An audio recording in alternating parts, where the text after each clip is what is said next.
In the Middle Ages, a secret society lay behind many events which shaped the course of history.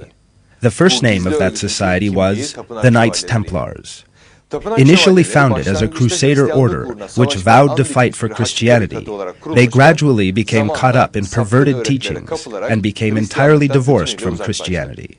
The members of the order became consumed by their worldly interests and ambitions and forgot God and His religion. Using their military strength and political connections, they acquired vast fortunes, to such an extent, in fact, that in the Middle Ages they achieved greater material power and wealth than the Church and the states of Europe. Thanks to that great power, the Templars became capable of imposing their will on rulers and the Church authorities. They acquired a great many privileges and immunities. They were behind all forms of corruption and wickedness. They performed perverted and degenerate ceremonies and rituals. For all these reasons, they were eventually arrested, tried, and banned. Yet they still continued to organize underground. A while later, they re-emerged under a different name, the Freemasons. In this film, we shall be examining the true origin of Freemasonry, in other words, the Knights Templars, which had been kept secret for hundreds of years. To date, a great deal has been said about the Knights Templars, and a great many books written about their activities. Who were these Templars? Where did they come from? What were their aims? How did they turn into Freemasonry? How did they manage to continue their activities, carried out so silently and secretly, right up to the present day? We need to seek the answers to all these questions in the pages of history, and that history goes back a long, long way, right back to the time of the Crusades.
When the Muslims entered Jerusalem in 637 AD, they brought with them peace and plenty.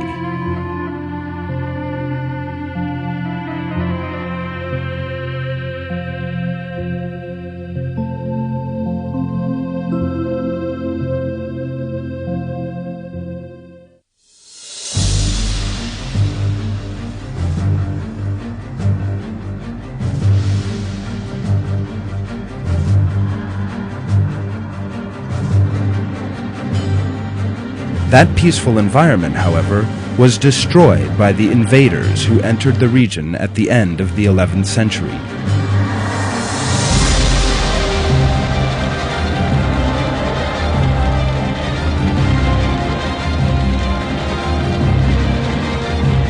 These were the Crusaders.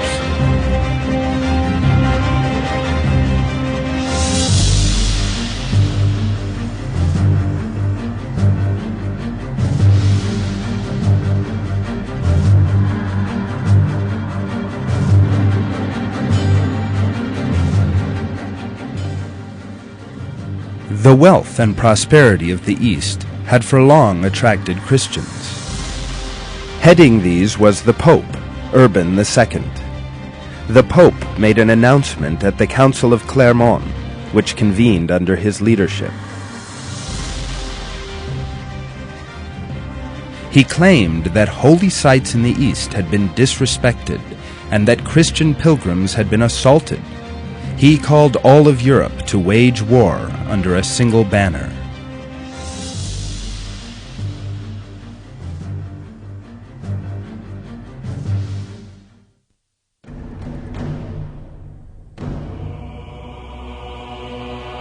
The fact is, however, that these claims were a complete violation of the truth. The Christians of the Middle East were living in freedom and toleration, and were fully able to practice their beliefs.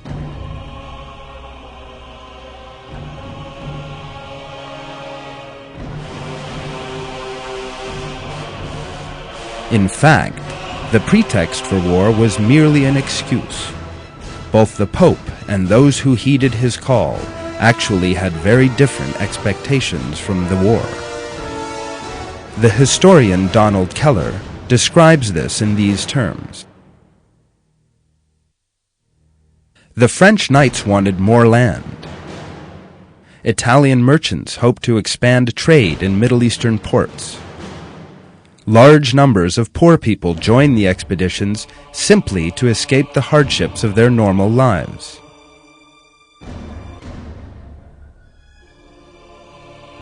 In order to increase the effect of his words, the Pope also told the lie that the sins of all those who joined in the war would be forgiven. His words served their purpose. Caught up in a wave of fervor, his listeners emblazoned their garments with the fabric crosses distributed to them. Within a very short space of time, that call had an extraordinary effect all over Europe. A large army was formed. These people, who called themselves the Crusaders, looted a great many places on their journey, and finally met up in Constantinople. The Crusaders then began moving through Anatolia. After putting the Muslims whose gold and jewels they dreamed of finding to the sword and pillaging their cities, they reached Jerusalem, where the Crusaders' savagery continued.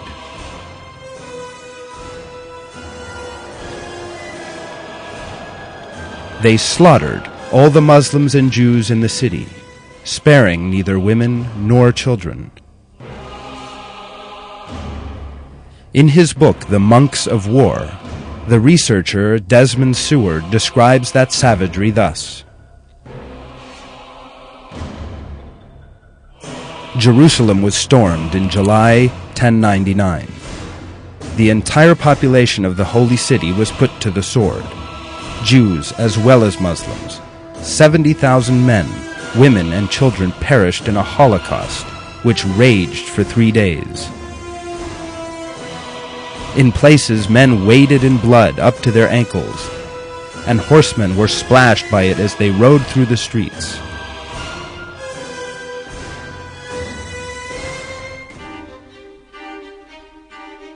After capturing Jerusalem, the Crusaders made it their own capital,